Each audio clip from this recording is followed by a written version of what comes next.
اگر حرم کے حدود سے دور چلتے ہوئے حرم کے حدود سے پتہ نہیں کہاں یہ مسجد حرام سے شاید کچھ ریال مل جائیں، یہاں ملے اور کچھ تو آپ اس کو نہ اٹھائیں.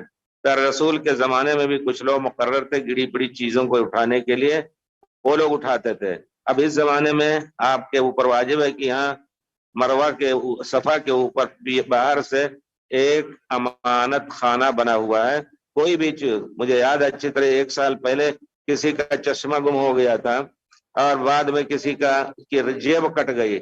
ادھر بابا ملک پر وہ تھا تو انہوں نے کہا چلیں دیکھیں ہماری جیب کٹ گئی ہے تو ہو سکتا ہے. ہم نے کہا چلو لکھایا جائے. جب آئے پہنچے تو میز پہ 1 سال کے بعد کا چشمہ ان کا پڑا ہوا تھا. کہا یہ تو میرا چشمہ ہے. اس پہ نام بھی لکھا ہوا تھا. پولیس نے کہا کہ کیسے معلوم ہے تمہارا؟ پاسپورٹ دے دیا. تو یہ ہے حرم کا، کیونکہ حرم کے آپ وہاں ڈال دیں. کسی کا اگر گم ہوا ہے تو اپنے ملک سے بھیج سکتا ہے، بھائی اگر میری یہ چیز ملے تو لیتے آئیے گا.